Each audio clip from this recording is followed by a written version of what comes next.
Hello students, आज हम class 8 का पहली एक्सरसाइज को एंजॉय करेंगे एंड आई होप कि जो कंसेप्ट अभी तक हमने पढ़े हैं वही कंसेप्ट हम यहाँ पर यूज करेंगे। तो इस एक्सरसाइज के जितने भी क्वेश्चन हमारे पास हैं वो सब हम कर पाएंगे।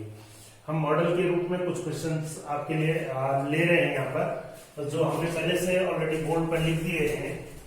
जो क्वेश्चन नंबर 1 है आपका, वो है using the appropriate properties to find minus 2 upon 3 into 3 upon 5 plus 5 upon 2 minus 3 upon 5 into 1 upon 6।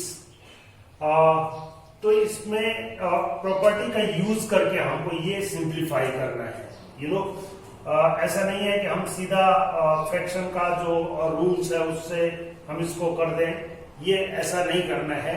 ये ध्यान रखना है कि प्रॉपर्टीज को यूज करना है, और जब प्रॉपर्टीज को यूज करना है तो ये देखिए इस क्वेश्चन के लिए आप देखेंगे कि यहाँ पर 3 टर्म है, पहला टर्म, दूसरा टर्म और तीसरा टर्म, और इन दोनों टर्मों में 3/5 कॉमन है, बट ये एक आगे है और एक तीसरा टर्म है। तो इसके लिए हमको क्या करना पड़ेगा, इसको एक्सचेंज करना पड़ेगा। तो इसको मैं लिख सकता हूं -2/3 into 3/5 प्लस 5/2 प्लस, और इसको लिख दो मैं -3/2 into 1/6 and plus minus minus. अब देखिए यहाँ पर इसको अगर मैं सिंप्लीफाई करूं तो ये हो गया -2/3 into 3/5, और इसमें हम कम्यूटेटिव लॉ यूज करें, a + b = b + c। तो इसको पहले लिख दें, that is plus -3/2 into 1/6 into plus 5/2, right. हमने सिर्फ ये किया कि इस वाले टर्म को आगे और इसको पीछे किया, बिकॉज एडिशन में हम किसी भी टर्म को क्या कर सकते हैं, आगे पीछे कर सकते हैं। ये हमारा एक निगेटिव इसका पार्ट है, बट होल टर्म को हमने पॉजिटिव बना दिया। तो इस पूरे टर्म को आगे लिख करके हम ला सकते हैं। और अब आप देख रहे होंगे कि इसमें -3/2 है, इसमें भी पीछे है। तो इसमें मल्टीप्लिकेटिव अगर आइडेंटिटी में लगा दूं तो ये हो जाएगा 3/5 माइनस 3/5 into 2/3। चेंज कर दिया मैंने, प्लस -3/2 into 1/6। इसको ब्रैकेट के अंदर ले ले, और प्लस 5/2, राइट।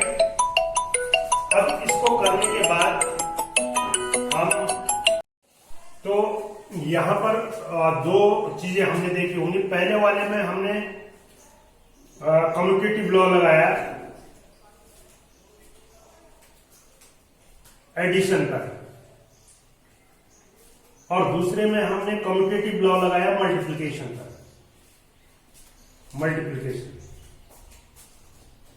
मल्टीप्लिकेशन पर अब देखिए यहां पर ये जो पहला टर्म है ये दोनों में कॉमन है। दिस इज इक्वल टू -3/5 अगर मैं कॉमन ले लूं, डिस्ट्रीब्यूटिव लॉ इसमें लग रहा है, तो ये हो जाएगा 2/3 प्लस 1/6, राइट, एंड प्लस 5/2। अब इसको अगर हम सिंप्लीफाई करें, ये यहां पर है डिस्ट्रीब्यूटिव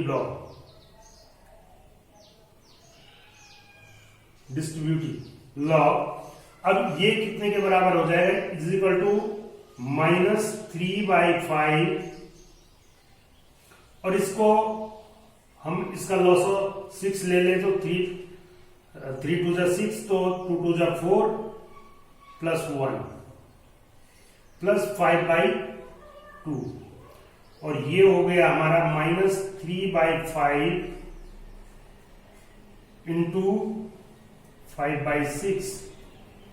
5 से 5 कैंसिल हो गया, +5/2, तो यहां पर बचा -3/6 और 3 से 3 1 जा 3 और 3 2 जा 6, तो ये हो जाएगा आपका -1/2 +5/2 और दोनों के डिनोमिनेटर इक्वल हैं तो इनको सब्ट्रैक्ट कर देंगे 2, तो -1 + 5 एंड दिस बिकम्स 4/2 = 2।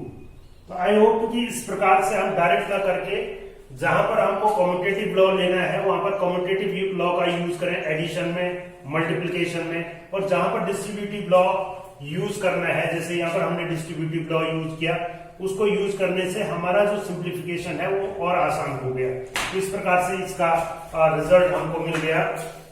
दूसरा क्वेश्चन हमारा इसी क्रम में दूसरा क्वेश्चन देखते हैं कि वो क्या पूछना चाह रहा है। Just relax and read the question.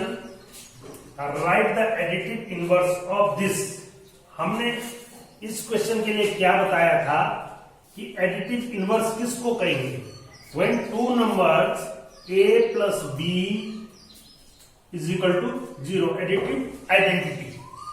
अब यहां पर उनमें से एक नंबर हमको दिया गया है। लेट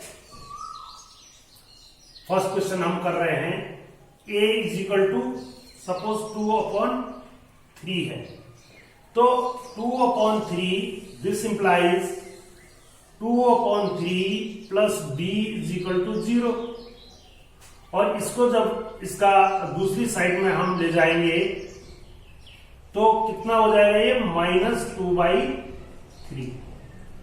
तो ये कहलाएगा इसका एडिटिव इनवर्स। इसको कह सकते हैं हम additive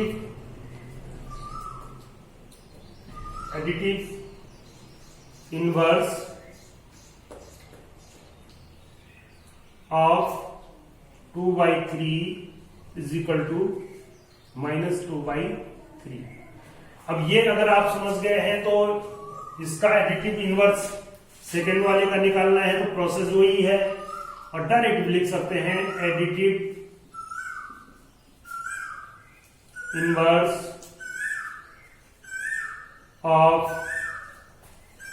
-5/9 = 5/9। Oppositing sign, same number oppositing sign. और अगर -6 additive inverse of -6/-5 and that is a positive number, -6 cancel by minus, so इसका एडिटिव इनवर्स होगा -6/5, बिकॉज ये एक पॉजिटिव नंबर देगा, और जब ये पॉजिटिव नंबर देगा तो निश्चित है कि हमारे पास क्या आएगा, -6/5 आएगा, क्योंकि इन दोनों का सम क्या होना चाहिए, 0 के बराबर होना चाहिए, और वो तभी संभव है जब वो नंबर, दूसरा नंबर क्या होगा, -6/5 होगा, राइट। तो आई होप कि ये क्वेश्चन नंबर 2 भी आपको क्लियर हो गया होगा। और अब आपके पास आता है क्वेश्चन नंबर 3।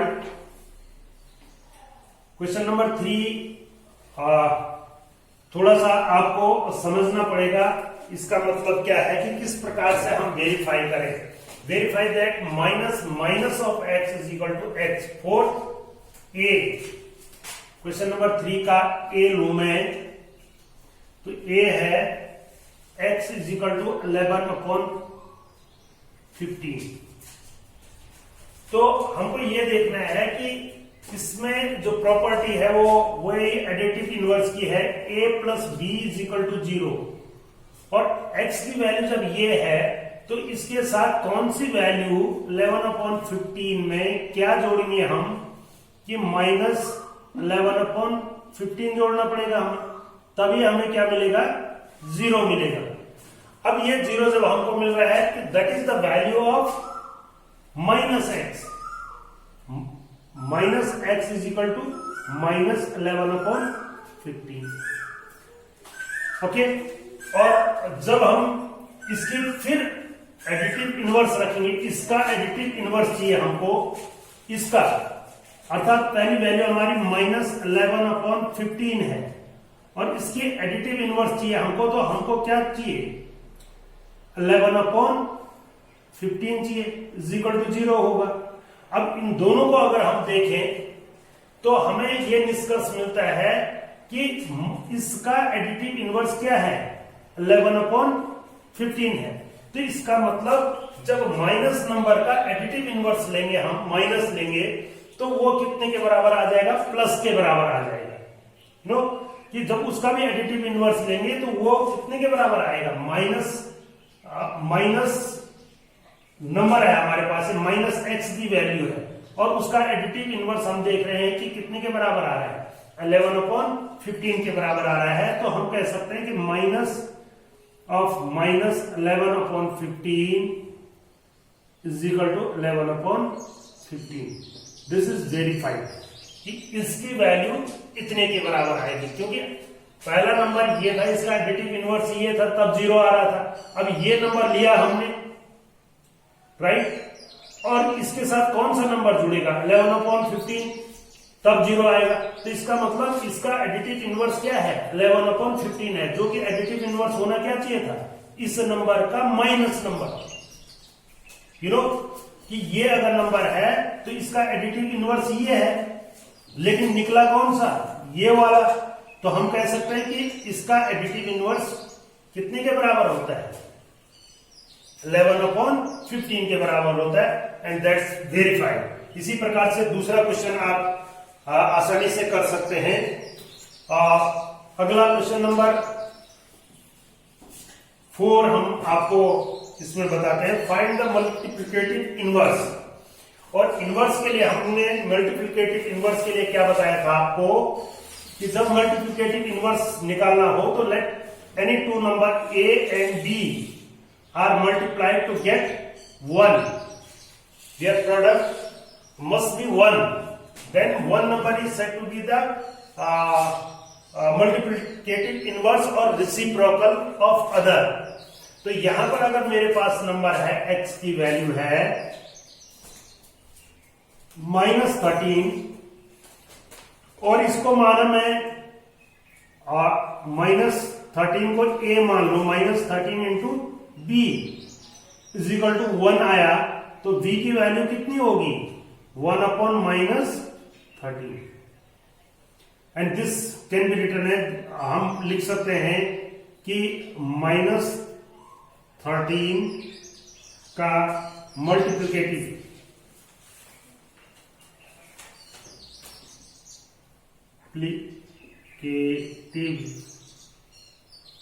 इनवर्स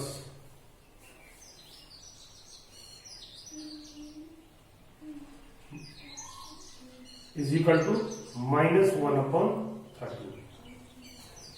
इसी प्रकार से दूसरे को अगर हम देखेंगे, सेकंड को, तो x इज इक्वल टू हमारे पास है -13/17। अब इसके साथ भी a, अगर माना मैंने पहला टर्म मल्टीप्लिकेटिव ये मान लिया, -13/17 into b is equal to हमारे पास आना चाहिए 1। तो b इज इक्वल टू क्या आ जाएगा, 1/-13/17, and this is nothing but -17/13। जो हमने कहा था कि अगर रेशनल नंबर है तो वो उल्टा हो जाएगा, न्यूमरेटर का डिनोमिनेटर और डिनोमिनेटर का न्यूमरेटर बन जाएगा, और जब नंबर इंटीजर्स है या नेचुरल नंबर है तो 1/, वो नंबर आ जाएगा। तो आई होप कि इससे आप आसानी से समझ गए होंगे कि किसी भी नंबर का मल्टीप्लिकेटिव इनवर्स कैसे निकालते हैं। तो आप आसानी से इस प्रकार के प्रश्नों का अभ्यास करेंगे और अभ्यास करने पर आपको ये सारे प्रश्न आसानी से हो जाएंगे।